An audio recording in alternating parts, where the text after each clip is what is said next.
Señores, lo habíamos anunciado, estamos en estos momentos recibiendo al ganador del premio Onetti 2012 Narrativa, un premio concedido por la Intendencia Municipal de Montevideo.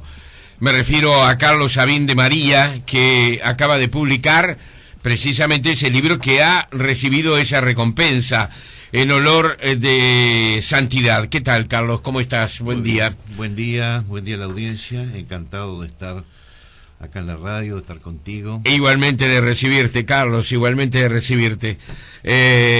Imagino que esta es una especie no de culminación, pero sí de proyección de objetivos que tienen que ver con tus inquietudes literarias. El libro ofrece para muchos una tarea no solamente creativa y artística en soledad, sino también ofrece la posibilidad de desarrollar una cantidad de cosas que ahora vamos a ir averiguando cuáles han sido las tuyas. El premio que fue concedido a Carlos Sabín de María, es bueno señalar que tuvo un jurado de figuras importantes, de gente que realmente suele ser muy crítica, que suele tener además una opinión crítica muy respetada aquí en nuestro país. Están Jorge Albistur, está Silvia Lago y una tercera integrante que era la ganadora concretamente de la edición anterior del premio Onetti, ¿verdad? Alondra Badán. Ahí está. ¿Cómo has ido preparando, cómo fuiste preparando este libro? Este libro que es el premio Onetti 2012 de narrativa, ¿es un libro que comenzaste a escribir en los últimos tiempos o es un libro que venías elaborando desde hace ya algunos años? Bueno, es un proceso complejo, trataré de explicarlo brevemente. Yo estoy trabajando todavía en una novela histórica. La novela histórica da muchísimo trabajo porque requiere mucho estudio, mucha investigación. Y precisión. Claro, para no incurrir en anacronismos, disparates, etcétera, etcétera. Sí. Y por respeto también a los lectores. Mientras hacía ese trabajo, a veces surgían alguna idea que no tenía nada que ver con la novela, porque uno sigue viviendo. A veces vive un rato fuera de la novela que está escribiendo y aparecían ideas. Yo fui tomando esas ideas y escribiéndolas. Escribí algunos, parecían cuentos, hasta que finalmente un día dije, pero están todos conectados. Esto tiene sus lazos. Esto puede ser una novela. Entonces puse un paréntesis en la otra y empecé a armar esta. Es decir, de hecho, el trabajo final de esta novela fue en los primeros meses del año 2012. Y salió, bueno, por suerte, la verdad que por suerte y por el impulso de mi mujer, porque yo la había metido en un cajón y bueno, vos la conocés. Sí. Empezó a... Margarita dijo, tenés que hacer algo con esto. Tenés que presentarla a un concurso. Me dice, mira, está el concurso Onetti. No, yo no me presento a ningún concurso. Era una... Y al final fui, prácticamente el último día, muy presionado en casa y con la secreta esperanza de que ese día hubiera un paro y no me pudieran... no entregaras el... Sí. Pero bueno, salió todo bien. Gracias a Dios salió todo bien. Y bueno, recibir un premio en la primera novela que uno escribe, cuando además has soñado toda su vida que un día, el día que pudiera disponer de más tiempo, iba a empezar a escribir, es un estímulo importante, bastante alentado. Yo tengo un libro de cuentos que a eso iba. Vamos hacia el pasado. Tú no sos un debutante en lo que tiene que ver con libros que llevan tu firma. No, tengo dos libros. El primero fue un libro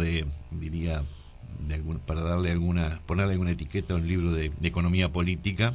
Ajá. Que fue naciendo cuando la campaña, digamos, en Latinoamérica contra el ALCA. Yo era en ese momento director del Instituto del Tercer Mundo.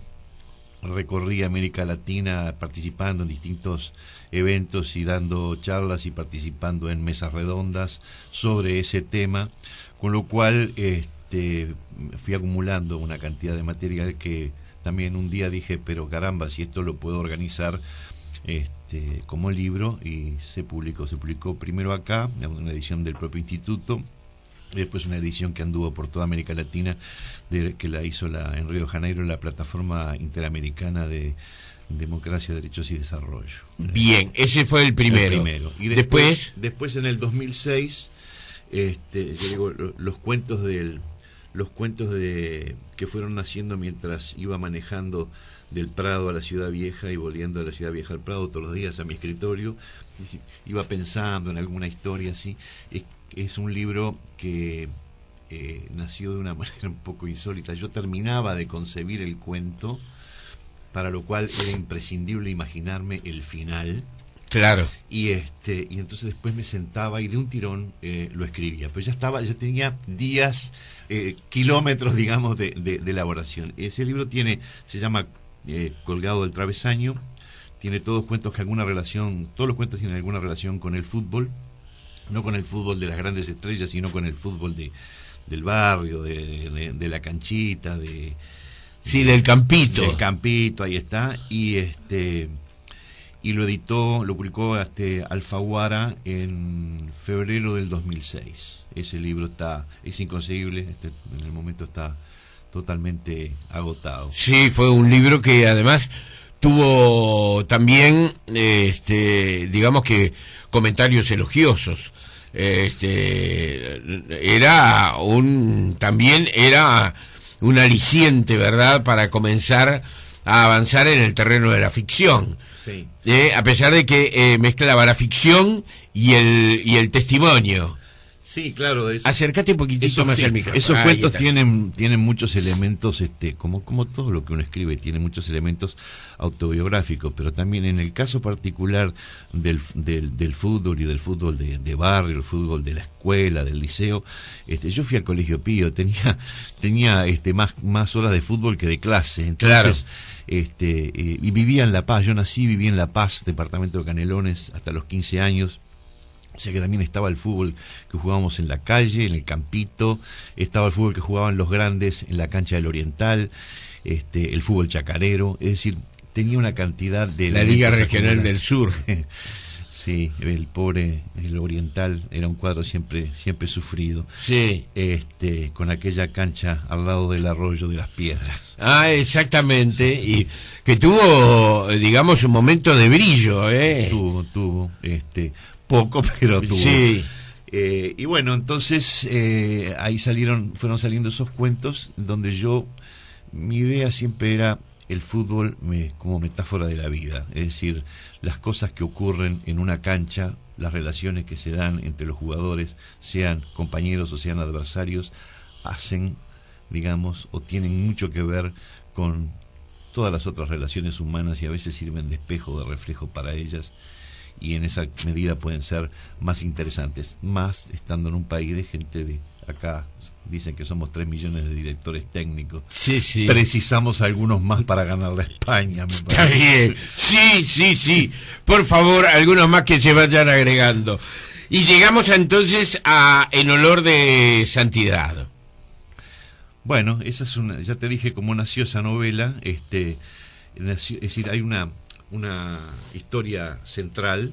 Sí. Que también tiene que ver con algún hecho de la realidad, pero irreconocible seguramente, pues es muy una historia, la llevé por caminos muy diferentes, en donde está implicado un sacerdote perseguido por la culpa, un sacerdote que recibió una educación muy centrada en la culpa y la amenaza de la condena eterna, una educación que muchos recibimos en la década del 50, 60, y este sacerdote tiene elige, digamos, como una forma para de alguna manera expiar esas culpas terribles que él siente, ir a trabajar al barrio más pobre, más desgraciado, más apartado de una ciudad que no identifico, pero que es una capital departamental de nuestro país. Y ahí empieza a desarrollarse la historia, pero con esa historia se conectan, digamos, las historias personales de una cantidad importante de personajes. La novela tiene digamos, personajes de primera fila, 7 u 8, y de segunda fila, pero todos con historias cerca de una docena más. Entonces, hay mucha anécdota, muchos, digamos, incluso por la forma como nació el libro, ¿verdad? Como te decía, yo de repente venía una idea que involucraba un personaje y entonces yo la escribía y bueno, después llegó el momento en que se empezaron a combinar y a conectar esas ideas. Me interesaba de alguna manera crear un mundo, de relaciones, de conflictos, donde, digamos, la gente puede leer y sacar algunas conclusiones. Mira, en esto es fantástico, ¿no? La tarea de escribir, supongo la tarea de crear en general, tiene consecuencias imprevisibles. Cuando hicimos la presentación pública de este libro, que se hizo acá en la casona de Punta Carreta, la hicieron dos personas muy queridas por mí, que son Álvaro Ojeda, un poeta, escritor importante, crítico, muy joven, pero con una trayectoria muy interesante, y José Arocena, Pepe Arocena, que es un sociólogo de primera fila, reconocido internacionalmente, fue vicerrector de la Universidad Católica, y es el director de una revista católica, la revista Misión, porque él fue estudiante fue muy avanzado estudiante jesuita y estuvo, digamos, relativamente cerca de la ordenación. Y como esta novela tiene muchos elementos que tienen que ver con la iglesia, con los sacerdotes, con la religión, aunque ese no es el tema, me interesaba que fuera Pepe uno de los presentadores. Y cuando hicieron la presentación, yo sentadito ahí escuchando, me maravillaba de ver la cantidad de cosas que ellos habían leído en una novela y que yo no tenía conciencia de haber escrito. Claro. La novela estaba diciendo... Vos te olvidás que el lector también hace la novela. El lector pone mucho de sí. Tanto que cuando me tocó hablar a mí, yo exclamé como primera... Sí. Juro que lo hice sin querer. Claro. Porque era increíble realmente de lo que ellos habían leído, tan distinto de lo que yo pensaba que había escrito. Y eso es fantástico porque significa que al menos este texto le da la oportunidad al lector de hacer lo suyo. Claro. Mira que yo no escribo para eso, escribo para que la gente disfrute. O sea, para mí el lector es un cómplice, es un amigo, es un compañero a quien le debo el máximo respeto. Por eso no lo agredo. Es decir, no me gusta escribir en difícil. Se puede escribir en difícil, pero entonces, o se pueden hacer trampas en la escritura.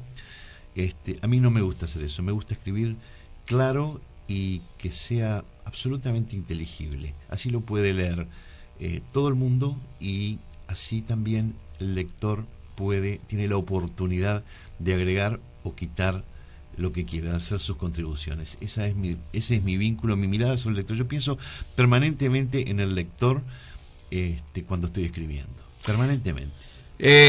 Carlitos, dicen que los escritores surgen o nacen especialmente a partir de un libro que leyeron y que dicen: me hubiera gustado escribirlo a mí. ¿Te pasó eso a ti? Ahora que dice así, no hubo muchos libros a lo largo de mi vida que me impresionaron, y me impresionaron de distinta manera en distintas etapas, ¿verdad? Sí. Fíjate que yo empecé a leer desde muy niño, muy niño. Yo tenía una prima muy querida, María Alcira, que vivía en Montevideo y que los sábados iba con sus padres a La Paz. Era 2 o 3 años mayor que yo. ¿Y llevaba libros?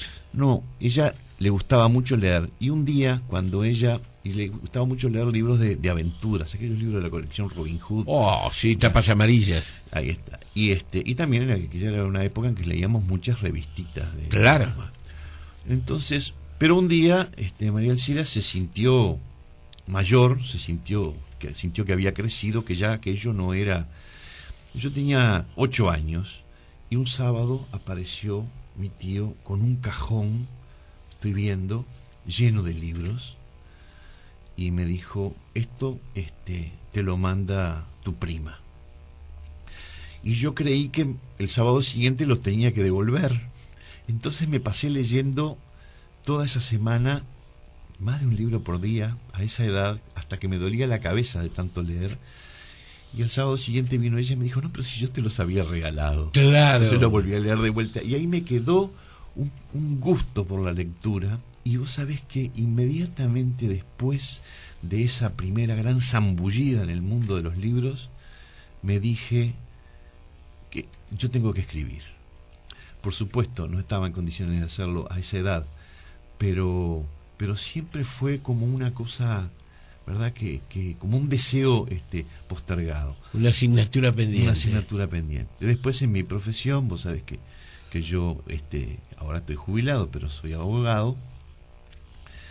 Mis colegas escribanos se enojan porque yo era abogado y escribano, y siempre digo que era abogado por vocación y escribano por equivocación. Está bueno.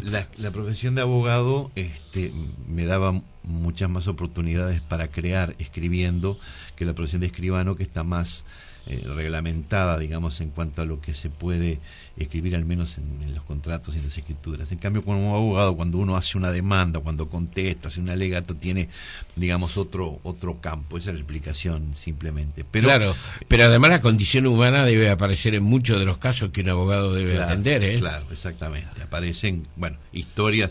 Yo siempre que nos juntamos con mi amigo y colega doble, aunque él es mucho más importante que yo, Tomás de Matos, siempre ¿no? conversamos cuántas cosas le debemos a la profesión, cuántas historias, cuántos seres humanos a veces no desde atrás de la trama de su vida nosotros contemplamos o hemos podido contemplar y tratar de entender, interpretar, conocer sus deseos, sus necesidades, sus vicios, sus malevolencias, por el ejercicio de esta profesión.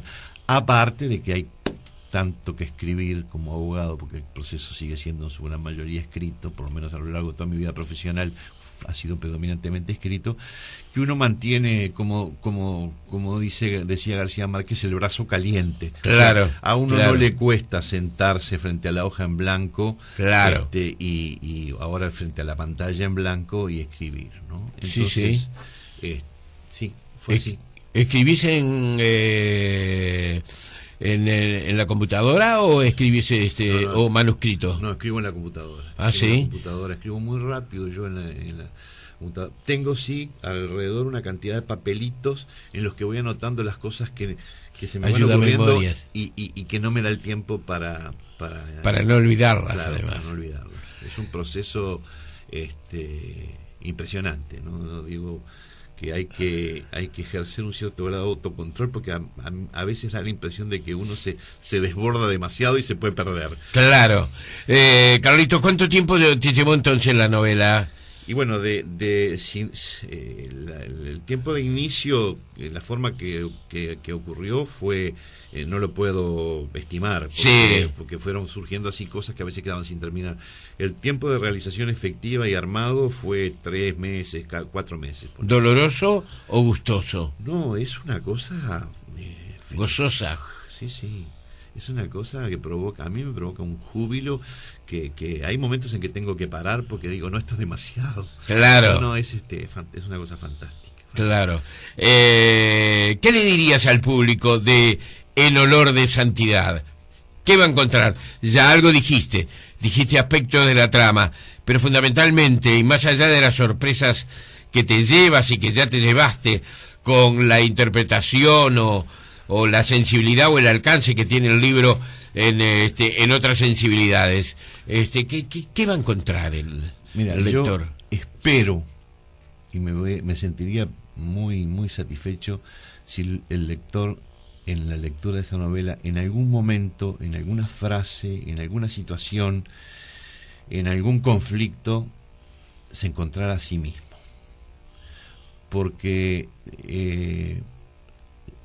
la literatura, yo la concibo, por lo menos lo que yo escribo, quiere entretener, quiere aliviar las penas de la vida, sí, con un rato de digamos, de inmersión en otra realidad. Ajá. Pero si en el curso de esa lectura alguien puede encontrar una palabra, una frase, un concepto, una situación que lo motiva a pensar y que le permite cambiar en algo su vida, sus actitudes, para mejor, bueno, ¿qué más se puede pedir? Claro. No hay nada escrito expresamente con esa intención, porque es imposible escribir con esa intención. Para escribir con esa intención uno tendría que hacer un ensayo, Uh-huh. ¿no? Proponer un tema y sí, llegar a una conclusión. Sí. En la literatura es otra cosa. En la literatura además los personajes empiezan a vivir solos, por su cuenta, empiezan a tener reacciones inesperadas, empiezan a pelearse con el autor. Bueno, tienen una cosa en común conmigo todos los personajes, como le ocurre a todos los escritores.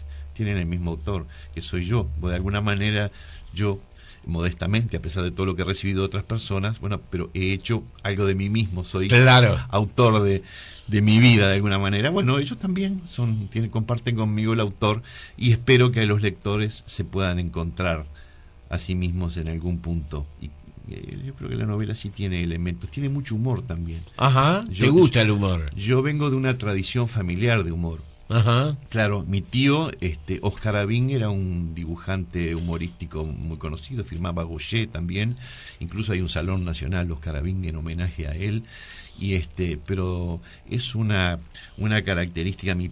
Mi padre, mis dos tíos, sus dos hermanos, uno de mis hijos y ahora uno de mis nietos, tenemos una relación muy particular con el humor. Uh-huh. Y bueno, eso aparece también en la novela. A veces el humor el humor está ahí, está en la realidad, ocurren constantemente cosas. Hace un rato te decía decir que sos jocoso. Sí. Uno ve en la realidad una cantidad de cosas que basta modificar un poquito la mirada para reconocer un hecho. Sí, los hechos están ahí. Claro. El humor está en la vida, ¿no? Exacto. Hay que saber descubrirlo. Exacto. Bueno, y a mí me sale naturalmente. Me gusta además ponerlo muchas veces en manos de... hay un humor irónico que es que es un humor que toma una cierta distancia de los acontecimientos, que me gusta frecuentar, pero también hay dos tipos de personajes que a mí me encantan, porque son los que llevan la bandera de la máxima libertad, que son los niños y los locos.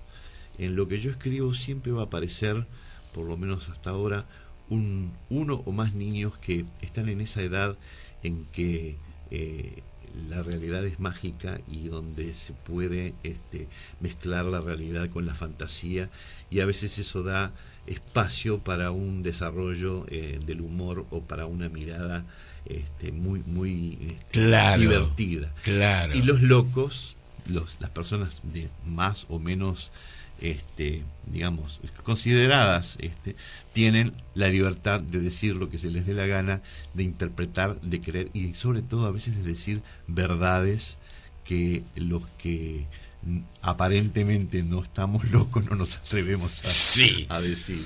Vas a pegar un salto en el tiempo y te vas a la novela histórica. De repente sos de los que no querés contar, y me parece bárbaro. ¿Qué es lo que vas a contar? ¿Pero en qué época y en qué lugar? Es en Uruguay, en el mediados del siglo XIX, época de la Guerra Grande. ¡Upa! ¡Qué lindo! Lindo. Lindo momento para novelizar. Sí, muy complicado por la cantidad. Ya hay, digamos, fuerzas y intereses y personajes en abundancia. Es un periodo complicado también desde el punto de vista político. Hasta el día de hoy se mantienen claro, algunas, digamos, llegan algunas... Fue una guerra civil y al mismo tiempo una guerra internacional, ¿no? Entonces Pero es un periodo interesantísimo, y es un periodo en el que además hay algunos personajes muy interesantes. No voy a centrar la novela en ningún personaje histórico de primerísima fila, porque además yo creo que yo no me siento con derecho a juzgar, a emitir un juicio en una novela que tiene algo de juicio fuera de debate. Es decir, si tú escribís un libro de historia, ¿no?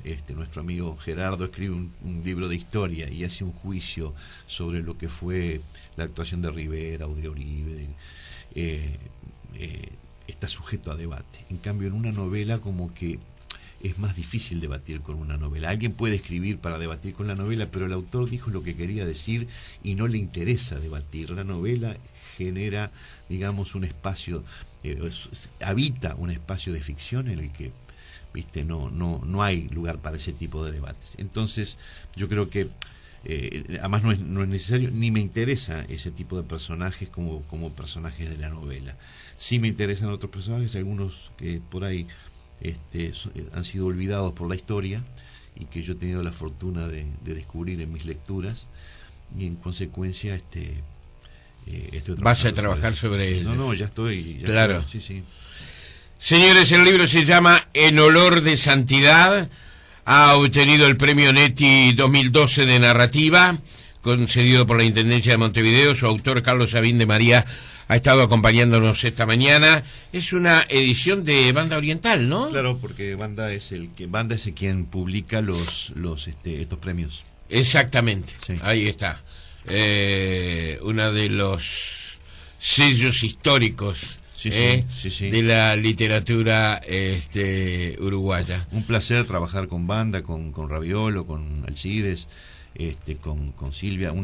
Realmente es gente muy profesional, pero además con un cariño por el libro, por la literatura uruguaya, por rigor además, y mucho rigor. Mucho rigor. Carlitos Sabín, un abrazo grande. Bueno. Nos vemos antes de que publiques el próximo libro. Bueno, nos tenemos que ver. Entonces me voy a apurar a publicarlo, así te veo.